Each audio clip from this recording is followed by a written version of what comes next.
The Jill Bennett Show continues on 980 CKNW.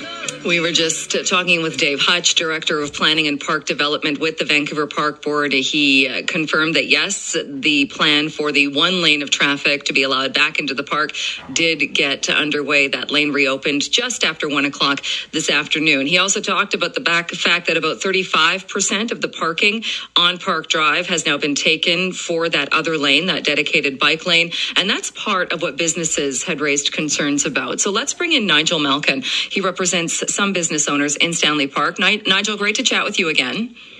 Hey, thanks for coming on the air, Joe. I know it's been less than an hour since this new type of bike lane and car vehicle traffic lane reopened in the park. What do you think about it? Well, I think the Parks Board should be ashamed of themselves. I mean, it was within hours of the meeting that ended at 1 o'clock in the morning. The following morning, they were starting to set up the cones for this. So it was obviously a foregone conclusion before anyone even spoke, and the majority of the speakers at the Parks Board meeting were against this. And there certainly has been a lot of talk of that, you're right. And we've seen that happen in other bike lanes, be it Hornby Street, other parts of Vancouver, in a previous board where the cones magically appeared within hours of the meeting. Now that it's done, though, is there a way, or what are businesses in the park bracing for?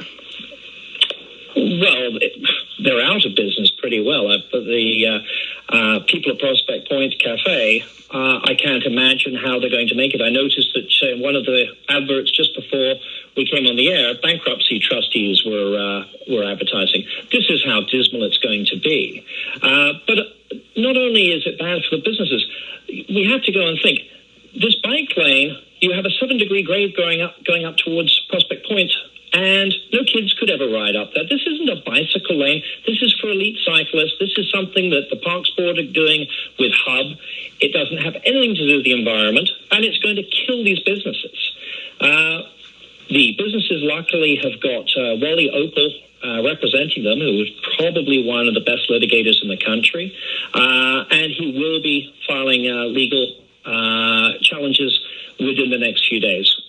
And what do those legal challenges, or can you tell us what they're saying? I mean, are you asking them to cease and desist, or what happens with that? We'll have to wait until Wally's finished his magic. With the one lane open, is that enough, even with, say, 65% of the parking and one lane open? Is that enough to at least bring some business back to the businesses? Well, it'll certainly bring something. But especially Prospect Point Cafe, and looking at the plan today of what's going on, even the Tea House, basically, most of their parking is gone. These are destination restaurants.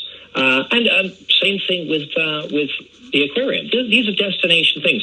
People travel from miles and miles to go to the aquarium. They travel for a very long distance to go to the Tea House and Prospect Point Cafe, and they're not going to be able to.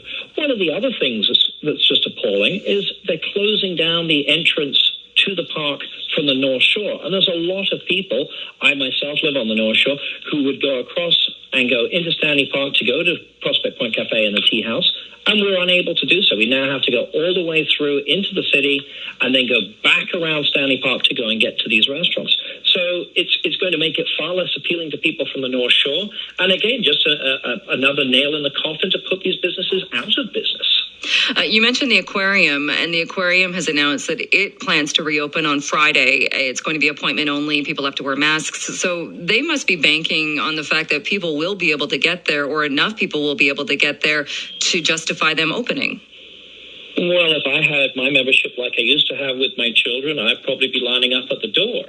And I'd be one of the first ones there. So yes, people will get there if they absolutely have to.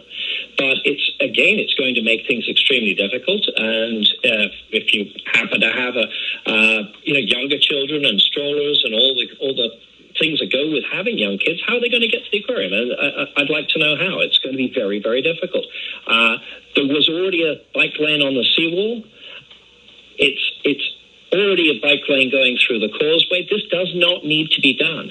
The closing off of the access from the North Shore 30% of the people, yes, they were commuters going through Stanley Park to go and get somewhere else, but 70% were going to Stanley Park to go and recreate and enjoy the park, or to enjoy the restaurants or other facilities there are in the park.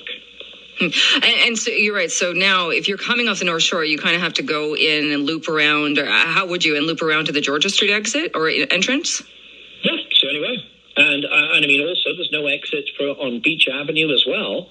So there's just going to be, well, I guess people just aren't going to bother to go to Stanley Park. We had 12 million visitors last year. I mean, this is triple the number that go to Banff. It's, 10 times the number that go to see the CN Tower. This is a huge number of people. And basically, we just cut it in half. And I guess we're lucky there's no cruise ships, because otherwise you'd be having tour buses going around there, going slowly and going and pointing out the sites to tourists, and it would plug it up even more. So this is just a desperate situation. I understand it's only a test for this year, but unfortunately these tests, and especially with the lobbying group of Hub behind them, tend to be forever. All right. Well, Nigel, we will wait and see what Wally Opal files as far as the legal action or the legal challenge. And I'm sure we will talk to you again about this. For today, though, thank you so much for your time. Hey, thanks for your time, Jill. All right. That is Nigel Malkin. He is representing some business owners in Stanley Park. Your thoughts on this? The new configuration of Park Drive is now underway. That means one lane of vehicle traffic around the park and one lane specifically